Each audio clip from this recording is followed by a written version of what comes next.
Excellent. All right, so let's get started. So today I'm going to do a really brief recap just to make sure everyone's aware of the resources for VEX IQ, and then I'm going to dive into some coding in a live presentation. So here we go. So hopefully by now, all of you are aware of the iDESIGN team. So we have Andy and Mario that are our co-founders. We've got Sarah with us today who organizes all these webinars and makes us all look good.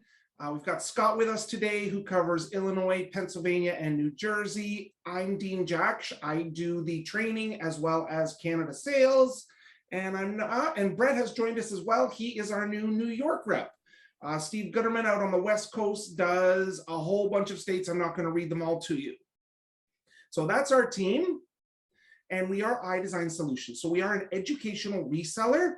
And what that means is that we find the very best products to fit into schools and clubs and organizations in order to be used for education. So VEX is our premier product, but we also have a great lineup of 3D printers, laser cutters, and other robotics programs like Ozobot, Sphero, etc., as well as some software. So today, as I mentioned, we're going to do a review of some of the VEX IQ resources just really quickly, just to make sure everyone's aware of them. We're going to open up, I'm going to teach you the VEX IQ Blocks Interface. We're going to talk about programming the brain, and then we're going to look at being able to drive the robot, program the robot to drive. We're also going to look at drivetrain programming, sensor programming, and then at the end, we will have a Q&A where I'm happy to stay online and answer any and all questions. So I just want to make sure everyone's aware that there is the VEX IQ Challenge. Pitching in is this year's challenge, and this is a global challenge that students across the planet will be competing in. It's a bit of a unique challenge because it involves balls that need to be shot into a high goal. Now, the balls are also a little bit squishy, so it's not a hard plastic ball. So it definitely adds a type of challenge. So there's a high goal, which is, it's hard to see, but it's kind of like a square box in the middle up high. The low goal is anything in around that. And then there's also the hanging bar, where your robot at the end needs to be able to lift itself up off the platform in order to score extra points. Is everyone aware that VEX IQ has these new STEM labs? So this is something new, and what they are is their lesson plans for the VEX IQ. So if you're using this in the classroom, or if you're using it for a club and you have the time, these are great little lessons to be able to introduce your students to certain concepts, and they are broken down. As you can see here, we've got programming, we've got sensors, we've got engineering, etc. And one of the best resources is the VEX IQ Hub App. Is everyone aware that there is an Android/iPhone app to help you and your students manage and do strategy? I'm seeing some heads nodding. Excellent. So now we're going to go live because I love PowerPoints just as much as you do. So let me just get out of here. And I'm just going to give you a quick look. This is the VEX IQ Hub app, just in case you're not familiar with it. So it has the rule book, which is great. And what I love about the fact that it's got a rule book is it also has a search feature. So if you're looking for a specific item or something, it's easy to open this up on your iPad, your iPhone, your Android tablets, etc. And you can just type in what you're looking for and search for it. So you've got the rule book right there in your hands, easy to search. It also has scoring. So when I'm running strategy with teams, I always tell them to open up this app. And what this does, it makes it really easy for students to figure out what they should be able to score. So if we talk about, okay, how many balls do you think we can put in the high goal in 1 minute? And they say 6, we can say, okay, here we go. So we put 6 balls in. How many balls can we clear? Can we clear both sides? As you can see, you just click on it. And at the end of the match, how many are we going to be able to low hang or high hang?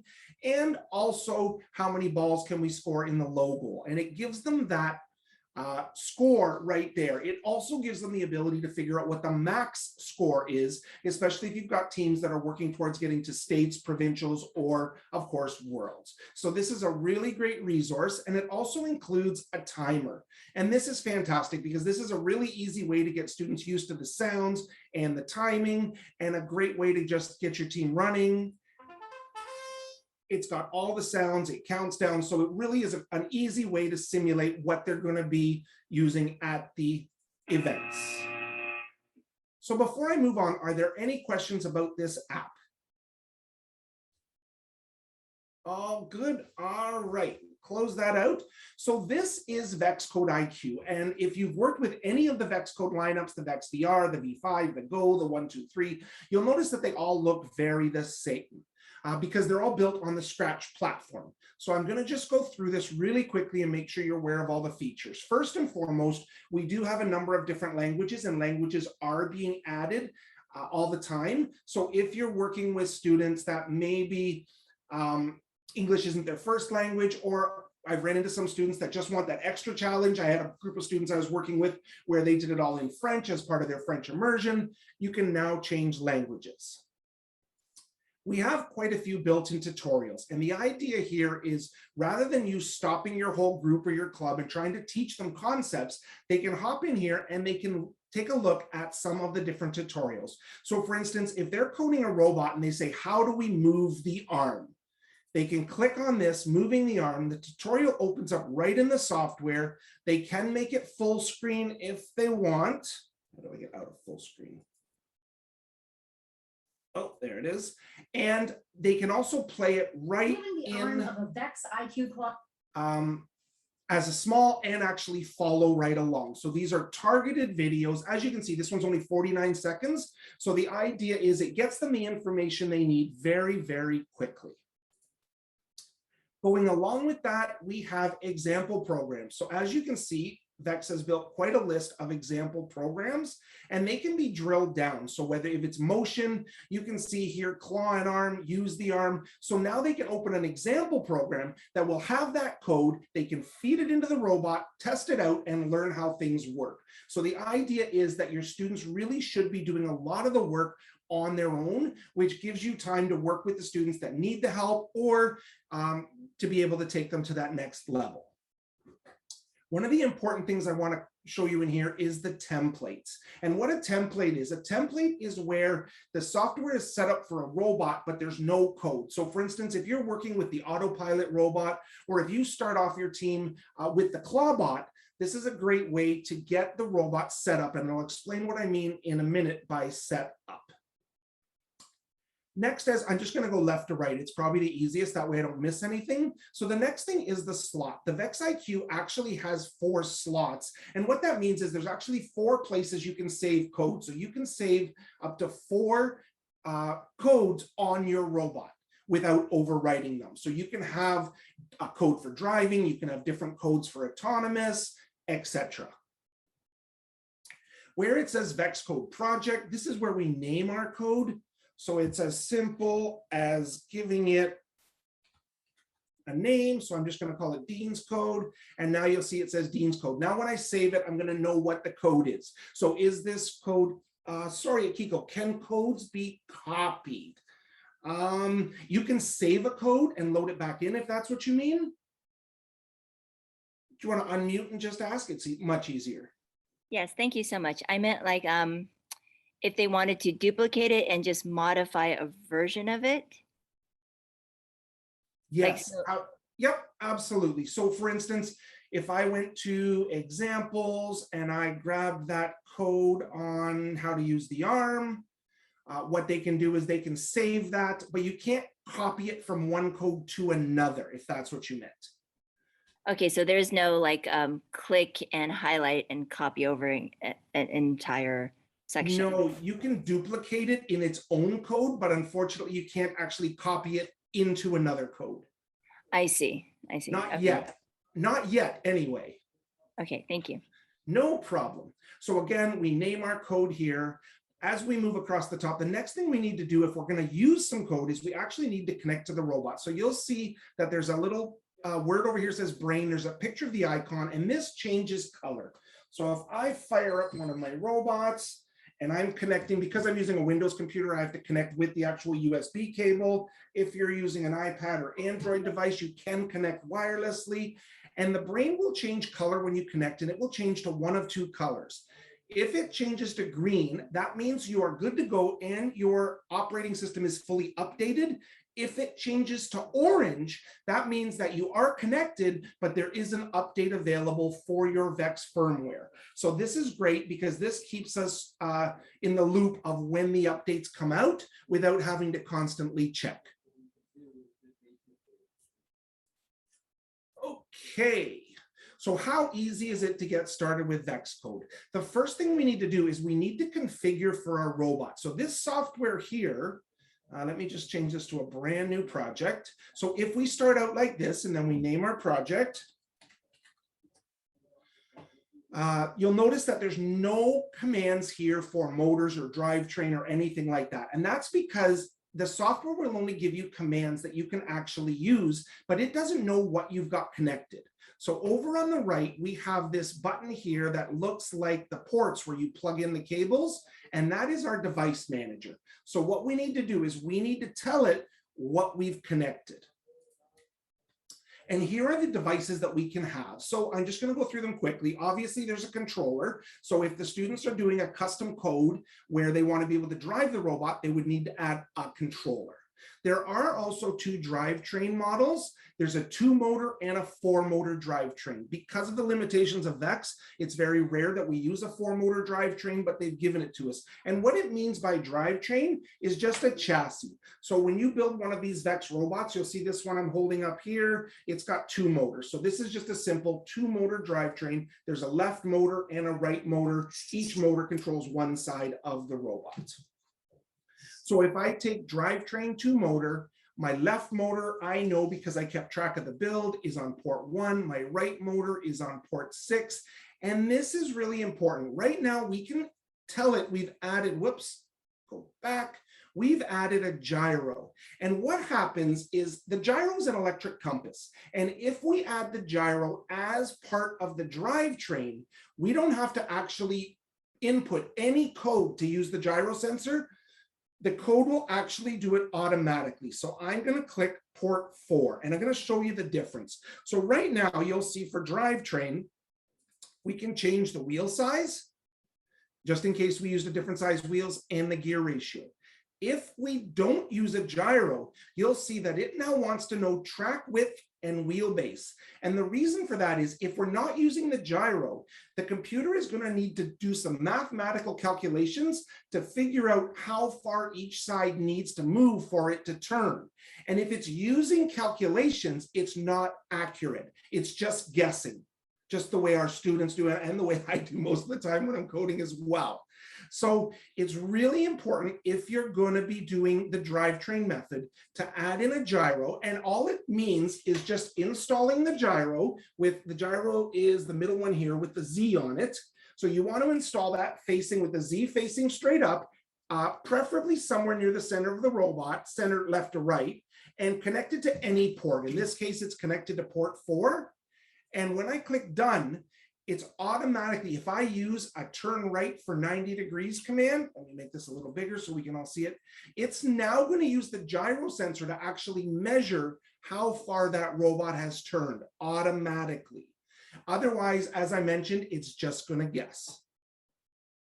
So this is also where we can add bumper switches, distance sensors, touch LEDs, color sensors, vision sensors, etc., and also motors. And the one thing that I want to show you is when you're adding a motor. So for instance, if I was now doing it for this here, which is a claw box, whoops, that way. So it's got an arm. So if we were now putting the arm motor in, that arm motor is hooked up to number 10. What I encourage students to do is label things properly. So this is an arm motor in port 10. Now, when I look at my code, and I'll show you in a sec, we can actually look for arm motor. The other thing is directions. Does the arm motor go forward or backwards? No. The arm motor is going to go up and it's going to go down. And now when I hit done, you'll notice that I have motion over here. So now I can say spin the arm motor up or down, not forward or reverse, for how many degrees or how many turns. So now we've got the students coding where if they need help from their friends or if they need help from you, you can walk over and take a look and easily know, okay, they're trying to spin the arm motor and they're trying to spin it up. So the question is, can any device be connected to any port? The answer to that is yes and no. Yes, 100%, you can connect any device to any port. But if you want it to work with the default joystick for testing, there are certain ports that you're going to want to use, and that's the ones that VEX gives us in the build. So this is the basic, and sorry, you'll also notice we now have drivetrain commands. So we've got drive forward, and because we've told it what size wheels we have, we can actually code this robot to drive forward in inches or millimeters. It's not just rotations. So as long as we've selected the right size wheel, if we tell it to drive forward for 200 millimeters, or we tell it to drive forward for 8 inches, it will drive forward that far because it knows the math. And because we're using the gyro, when we tell it to turn right or left for 90 degrees or however many degrees, it's going to use that gyro to measure how far it's turned. So do we have any questions at this point? I have a question. Yes. Sorry, I have always been that kid. I'm so sorry. No, that's great. That's why we have these. I know the gyro helps it to turn, exactly. Now, that is, of course, assuming that we set it up straight to begin with.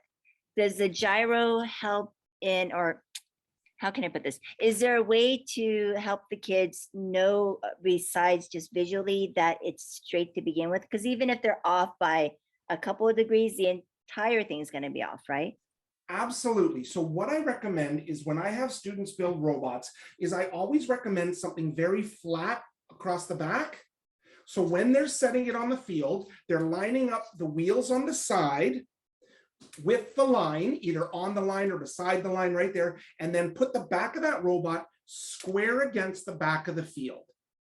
If that's not possible, you are actually allowed to make a tool from VEX that you can use to line your robot up. So I have had students do that, where they took pieces of VEX and basically made almost like a ruler with some pieces, and they would clip that on the field, set the robot up perfectly, gently take that off, and ready to go. But yes, that is 100% crucial for any autonomous working, is making sure that that robot is set in the exact same place every single time, because you're right. 1 degree doesn't look like much when you're starting, but by the time you get across that 6-foot field, being out that 1 degree, going, gone. May I have another question? Of course. My kids used to use Robot Mesh Studio for coding. Mm-hmm. What's the difference between this one and the other one? So Robot Mesh is developed by a company out in California, and they do a great job. The big difference is it's not supported by VEX. So VEX, when they roll out new things for VEX code, they actually give you firmware to go with it. So they're actually modifying the hardware and the software to work together. So I do find that VEX code is a little bit more powerful, but you can have good results with either. I also find the VEX code is a lot easier to use because it is designed around Scratch. So if your students are already used to Scratch, then they really enjoy working with this because they already understand it. Thank you. No problem. Okay, so one of the things that I want to show you as well is this. Before you go on, Akiko just had another question. Oh, yeah, go ahead. I'm sorry. I saw that for the templates, you had the this year's Hero Bot. Was it? Yes. Do you recommend the kids start with that if they're starting with the Hero Bot, or should they just start from scratch? No pun intended. No, I get them to use the templates because it is much easier. So what we mean by templates is, I'm going to click on here. So we've got VEX IQ Fling, and what it does is it sets everything up really nicely. So if I now click on devices, you'll see that everything is already set up. So it's got it labeled as intake motor, catapult motor, it's got your bumper switch, it's got the drivetrain. The only thing I would add, obviously, to this is I would add a gyro.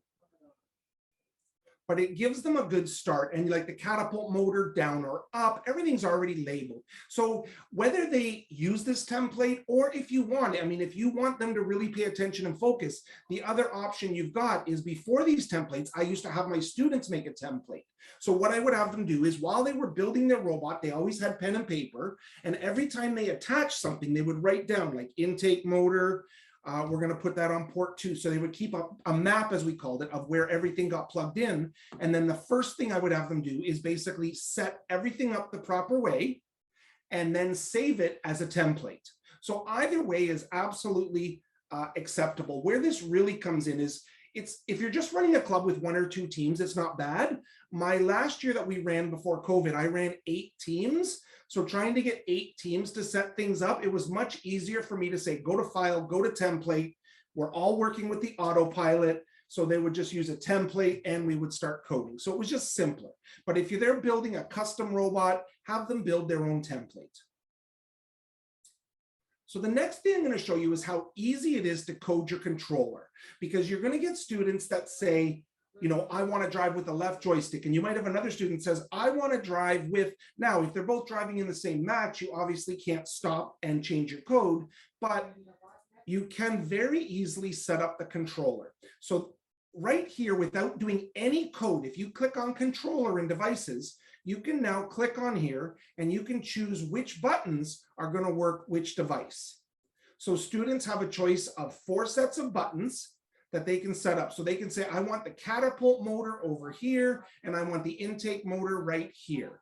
They can also choose from different drive styles. So all the driving on the left joystick, all the driving on the right joystick. This is my personal favorite. This is forward and backwards on the left joystick. So basically your gas and your brake are on the left and your turning is on the right. And I find that this works best because it's one of the easy ways to get your robot driving straight, because the left joystick just does forward and back. So if they're just holding that left joystick up, now the robot's driving straight and they can steer with the right. And of course, it does also give the option for tank drive.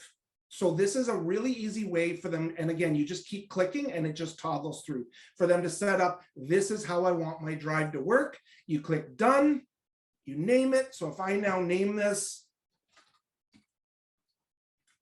driver code, I can now save this to my robot and they can just click driver's code. And now they've got all the devices set up and it will drive using their configuration for the controller. They don't have to do any code at all. But it gets even more powerful here, because what they can do is they can go down to events and they can actually build presets. So I can bring out this block that says when controller button, and I can choose any of the buttons. So E up, so if we look at our controller, here's our E, we're not using E at all, right? So we've got E up and E down. I can say when the controller button E up is pressed, and I can actually program the robot to do a sequence when that button is pressed. So I could actually say when E up is pressed, spin intake motor. Where's my control? And I could have it run the catapult. So I can actually have it do multiple things with one button. Or if it's something where you've built an arm that you want to go to a certain level, you can simply have it and say spin catapult motor to position. So an arm motor to a certain position. Does that make sense to everyone? So you can actually have buttons that will do multiple things. So for instance, when I was working with my students, one of the first things we do is we have them build the Clawbot. And one of the first challenges we do is we have them stacking cubes. So what I had students do, I'm just going to jump out of here. Give me 1 sec. I'm going to grab a template for a Clawbot. So here's my Clawbot, simple claw motor, arm motor, drivetrain. We would add a controller. I like my controls on the front. So now we're set up to drive. Claw motors on the left, arm motors on the right. So the arm up and down on the right, claw on the left, done. But what I would teach them to do is simplify things. So when the controller E up is pressed, the robot would do is it would spin the claw motor closed. So they would now manually drive the robot up to a cube. Now, when they hit that E button, it's going to close that claw. And then what we would do is we would spin the arm motor up so that it was now holding that cube at the exact right height. And then what I would do is I would have them use the E down, and this would be for placing the cube. And what we would do is we would spin the arm motor down. I'm just putting in random numbers, but from our course on Tuesday, I taught you how to actually measure where it is. So now it would set the cube on top. We would spin the claw motor open. So it's going to drop the cube on top, open, and I always got them to program in a reverse, because if you've ever seen students under pressure, they always put the cube right in place, and then as they're backing up, they would knock the cube off. So now they need to drive up to a cube, hit the button, it'll lift that cube up to the right position, grab it and lift it, and then they can drive over to another cube, and what they can do is they can actually hit the button, it's going to set the cube down, open the claw, back the robot straight up, and they've got success. So now what they're doing is they're learning to do hybrid coding, where even during the teleop where they're just driving, they actually have presets which are going to help them have more success and more reliability. Yep. Thank you. So this is a part that I don't understand. Our teams have worked with programming for the autonomous, but we've never programmed for driving. Right. And what you just wrote is these presets are actually for when the kids are doing skills or teamwork. Right, exactly. So what they're doing is they're writing, rather than having to drive up and then use the buttons, you know, tap, tap, tap, get it to grab the cube, lift it up. Oh, that's too high, that's too low. They can code these functions. So they hit one button and it'll do a number of commands. So it just automates it for them. So this program, for example, would go into one of the slots. Mm-hmm. And so when, let's say, I'm just trying to visualize what these kids would do. They're at competition or they're at skills. They would press their robot brain, go to that slot, and then run Right. it. Yes, so I would name this drivers, not autonomous. So I would name this driver code. So they would know that this is the code for when they're driving. So yes, instead of just clicking run, they're now going to choose a program. I usually put my drive code in slot 1 and my autonomous is in 2, 3, and 4. I see. So when they are in this slot, then they can still drive.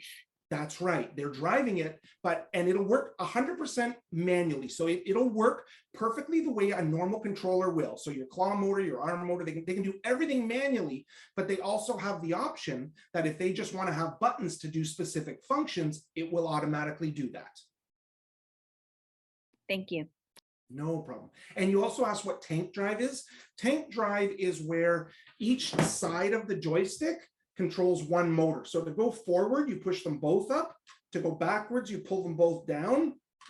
And then to turn, you can either just control one side or you do opposites and the robot will spin around.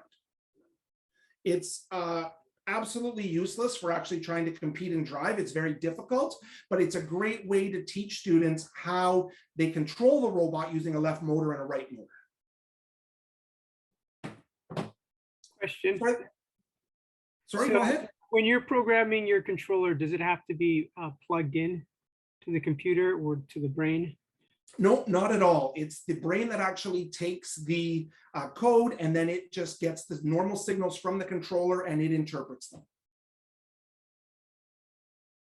So you're still just coding the actual brain. There's nothing different. You don't have to code the controller or plug it in or anything.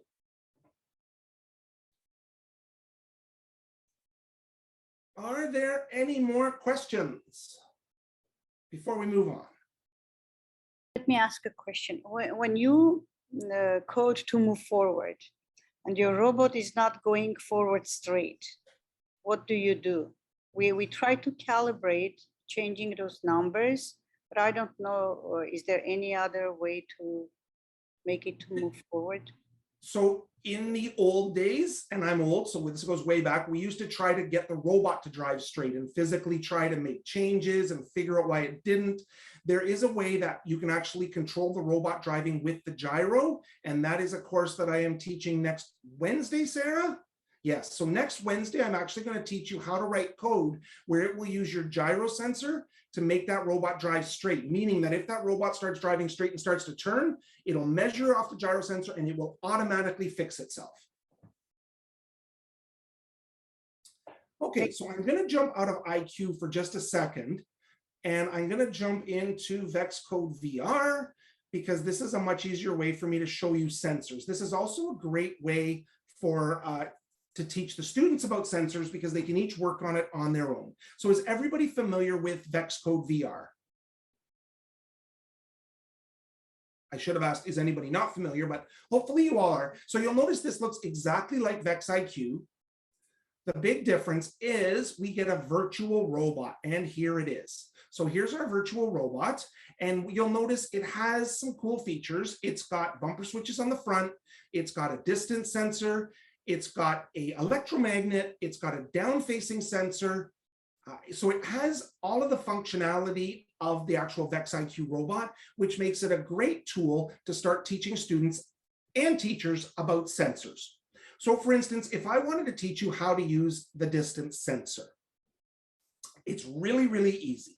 If I give this robot a drive forward command and I run it, robots are fantastic. Unlike students, they actually listen to exactly what you tell them. So this robot, if we tell it to drive forward, it's just going to keep driving and driving. And even when it hits a wall, it's going to keep driving, even to the point that it upsets itself.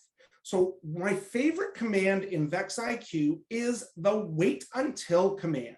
And this doesn't mean that the robot waits. This means that the code will wait here until whatever condition we put inside this six-sided square is true. So if we look at our robot here, you'll notice that under sensors, front eye, down eye, object, it doesn't talk about yes or no. Robots speak in true or false. So it's a condition. So does the front eye see an object? False. So what that means is we can go down to sensing, which is light blue, and here's all our different sensing. So I can say, wait until front eye is near an object, and then stop driving. So now if I click the start button, our robot is going to do exactly what we told it. It's going to drive forward, and it's going to wait until that front eye, and we can watch it, false, false. As soon as this turns to true, our robot stops. So our robot will actually stop before it hits the wall.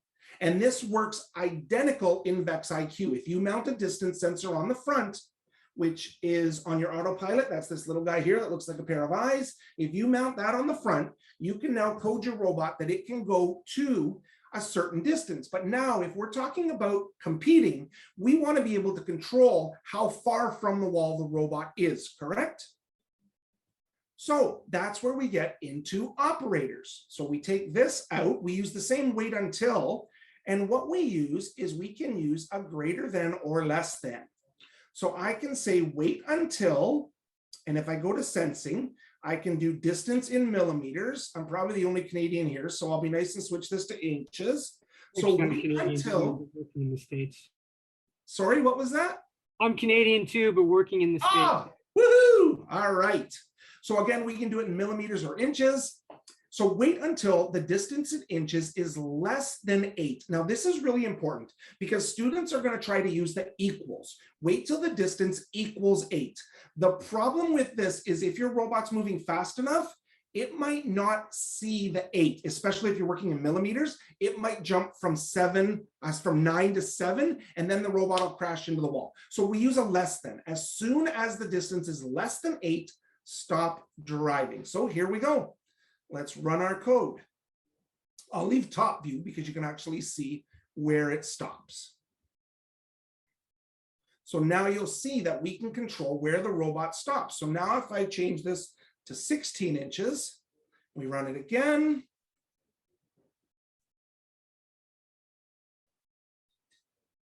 And there we go. So we can now control where that robot stops in relation to the wall. So now, rather than just having it drive, we can actually measure where the robot is. And if we've used the gyro, we know it's driving straight. So by starting to use these sensors, we are able to really code the robot to have a great experience. Now, that being said, you don't necessarily have to use the distance sensor on the front. If we pretend that this is the back of the robot, we can actually do the same thing. So I'm going to cheat a little. I'm going to look at my sensor reading, and when our robot starts, it's 1,845 millimeters from this wall. So what I'm going to do is I'm going to change this to drive reverse. I'm going to just cheat and duplicate this. Wait until the distance in inches is, I got to change this to a greater than, because now we're going backwards. So it's going to be getting greater. I'm going to change it to millimeters because that's what it gives me. 1845. Stop driving. So now what we've got is we've got a robot. If you can watch the distance sensor live here, that's why I like the VEX VR. It's going to drive till it gets to where it was supposed to be. And now it's actually going to back up, and it's not going to hit the wall. It's going to stop exactly where it started. So you can put that distance sensor on the back of the robot, the front of the robot, wherever you want. And you can use that to get that robot in the exact same position every single time. Any questions about the distance sensor? All right. We can also do the same thing with bumper switches. So another way to do it, and it's called, what this is called is a hard reset.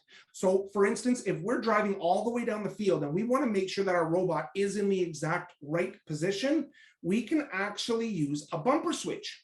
So we can put a bumper switch on the front of our robot or on the back of our robot, and we can code it. So as we drive down the field, that robot's going to stop once the robot hits the wall. And you can see its wheels have stopped turning. Once that bumper switch over here, our left bumper is true, the robot is actually going to stop right there. So whether you've got bumper switches on the front, the back, or both, you can now use those bumper switches. And now as you're driving, you know that that robot is right at that edge. So basically it's a reset to make sure our robot is right where we need it to be before we start doing our next set of commands.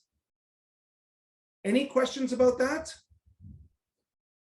All right. Now, that being said, we can also go to operators, because what if our robot isn't perfectly square? We want to make sure, on this case, let me do a reset. Our bumper switches are on the left and right side. So what if the left bumper switch hits first? Our robot is now not going to be perfectly square. So what we can do is we can use the operators, and we can use ands or ors. In this case, I'm going to use an and what I'm going to say is wait until the left bumper is pressed and the right bumper is pressed. And I am going to turn right 10 degrees just to illustrate. Now, hopefully this is going to work. So our robot is now moving a little bit crooked. And because I'm waiting till both of them hit, you'll notice that the robot, it works much better with the VEX IQ robot, the real one. Yeah, it didn't really touch.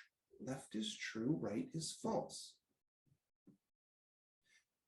Oh, another glitch in the software. Anyway, normally the robot will hit on one side, keep driving, straighten itself out till the second one hits. Now your robot is 100% square again. So it's a great way to make sure your robot's now lined up and ready to go.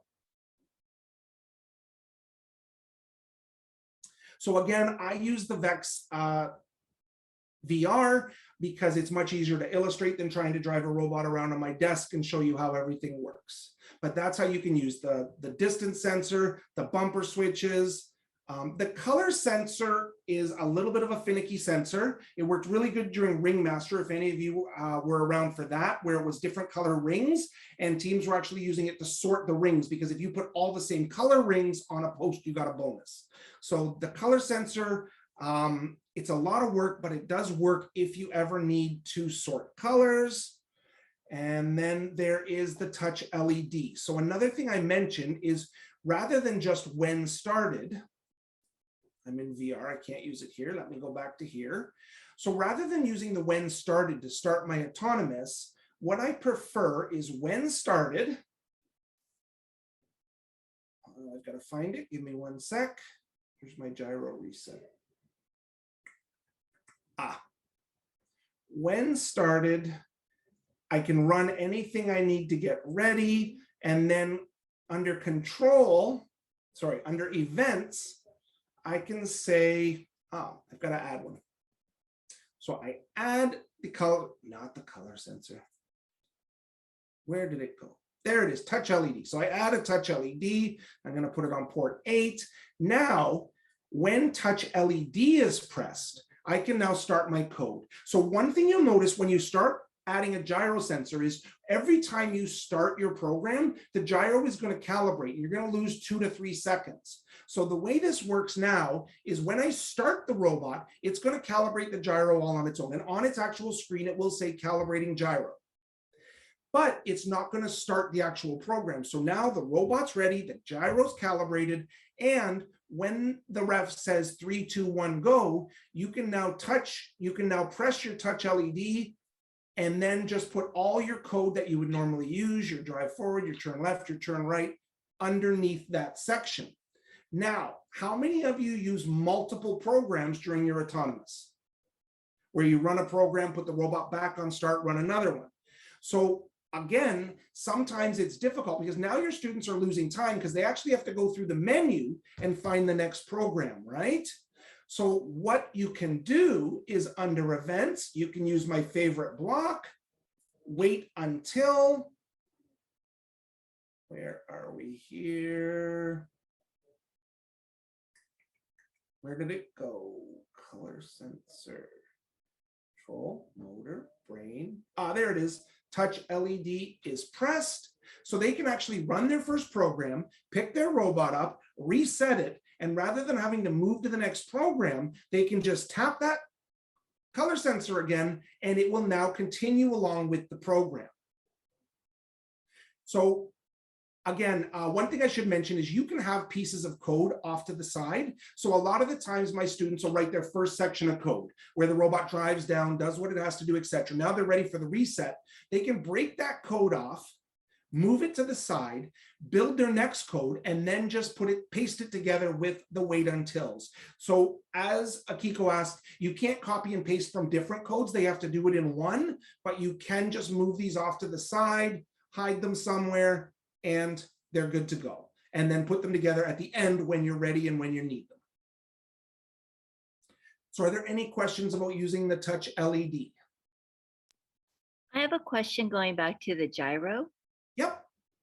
If the gyro is put on the drivetrain and let's say we ask it to turn 90 degrees right, are there ever times where it doesn't go exactly 90 degrees?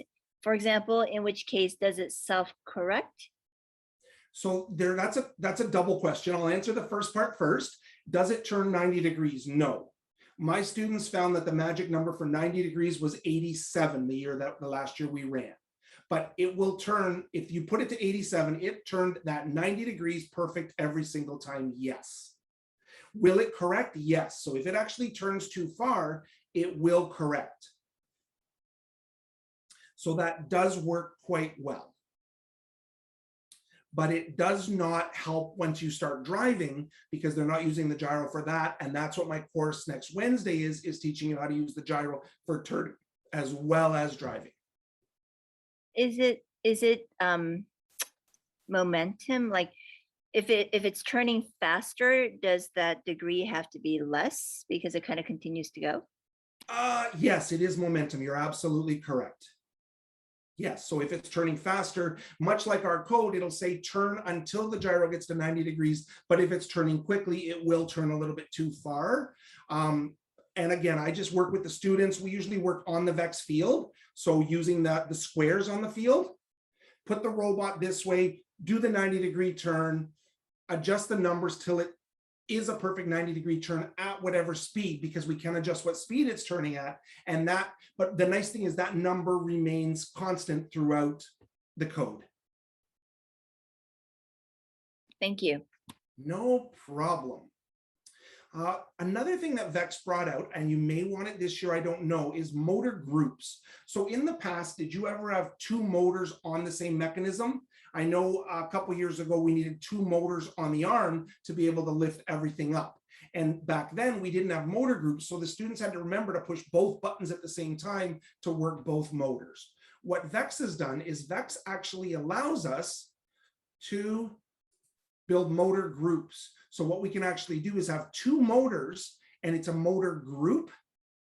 So, and in most cases, one motor would be on one side, one would be on the other. So if we need to, we can reverse one of the motors so they work together. And now we can actually control those motors. I can actually control a motor group so that both motors work together automatically.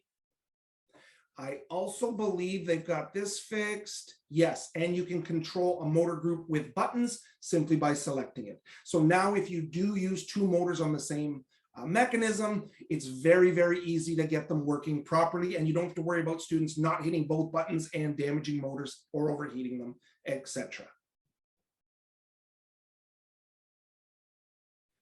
So at this point, are there any questions about anything we've covered or anything we haven't covered to do with the VEX IQ robot?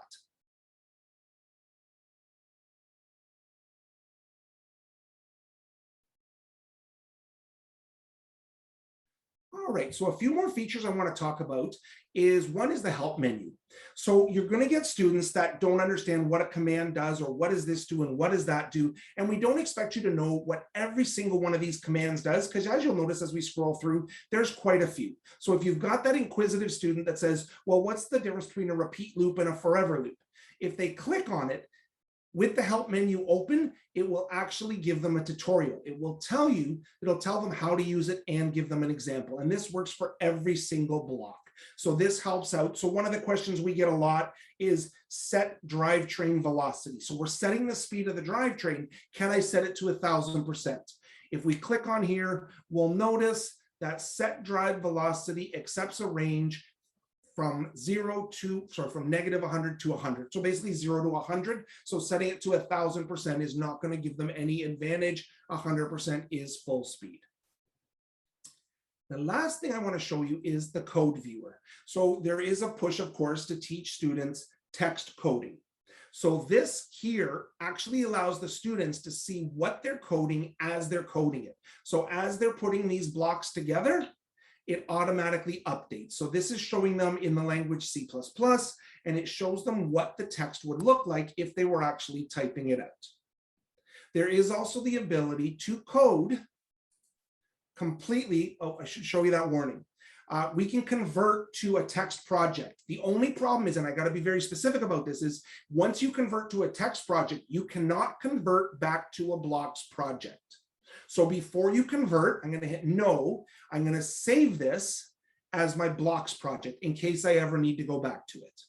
I can convert this totally to a text project, and now it looks exactly like this. It's now a text project where the students can type, but they can also still drag and drop if they need that functionality. So they can still drag and drop. We do have the help menu for each one of these. But one thing I want to emphasize is don't get hung up on the text code. There is absolutely nothing you can do in the text code that you cannot do with the blocks.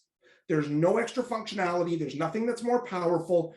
At the end of the day, this software converts it to a language the robot understands, and it's going to work exactly the same. So if you are at a stage where you've got students that want to do text, by all means, but don't feel that there's a need to get the students coding in text to be able to get to provincials or to worlds. There's no extra functionality, and there's really nothing to be gained except that they're learning a new skill, which in this case is learning about wonderful things like brackets and semicolons, because that's where you'll spend 90% of your time trying to figure out which bracket or which semicolon they forgot. Any questions about this part of it?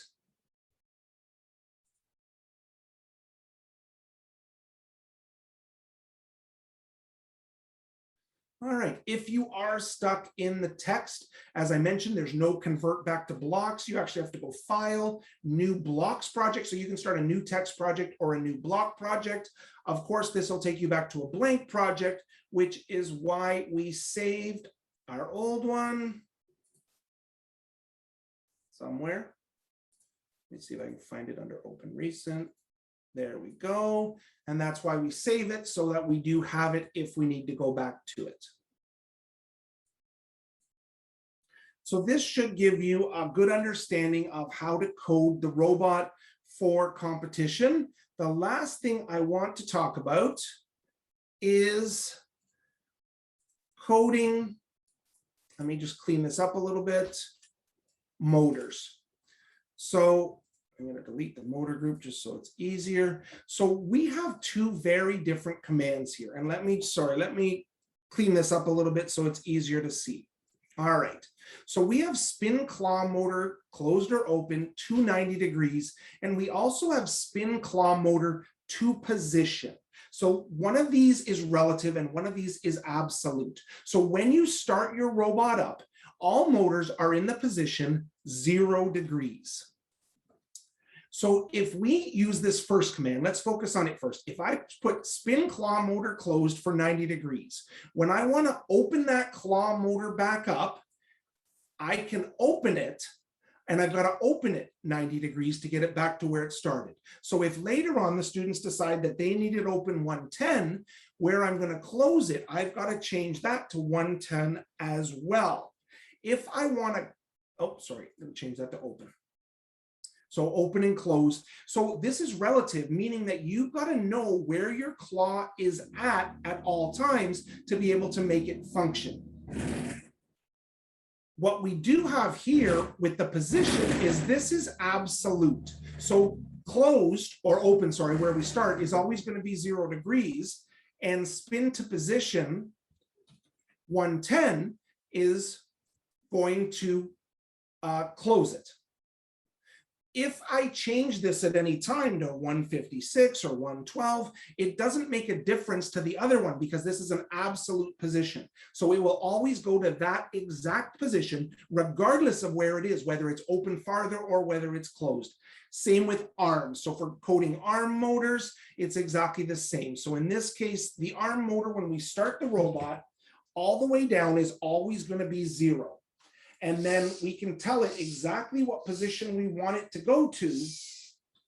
And when we want to put it back down, we just tell it to go back down to position 0. Does that make sense? So by using position, we no longer have to keep track of, did we open it, did we close it, where is it, etc. It's automatically going to go to that position, regardless of whether it's past it or whether it's down or up. This is also the way that when we talked on Tuesday, I taught you how to go to the device info. So in this case, I'm just going to scroll through. As you know, I can't actually show you this because it doesn't show up. But what I can do is I can take this robot and I can put that arm exactly where I want. So if that's the perfect position, I can look at the screen and I can see that that angle is 322. So now I can say 22. And anywhere in my code where I tell that arm motor, it's not going to matter if this arm is all the way up here or all the way down. It's automatically going to go right to that value. So by working with the spin to position rather than the spin open, closed, or up, down, it's a much easier way to get reliability. And when you change the code, you don't have to change it everywhere. Does that make sense? All right. So we are running out of time. As I mentioned, I'm in no rush to go anywhere. I'm going to open the floor up now for questions. So if anybody has any questions, if there's anything you want to see, by all means, you can type into the chat or feel free to just unmute and we can have a conversation. Okay. One quick, are you going to send the recording for this session to us if it's possible, please? Yes, absolutely. Information was a lot and I'm just trying to get as much as possible, but it's good. That's right. Yeah, it's much easier. We're going to send you a copy of the recording, and that way, even if you've got a robot or if you're using the VR, you can follow along, pause it, you can mute me, and then you'll be able to go through it and have some fun. Thank you. No problem. Are there any more questions?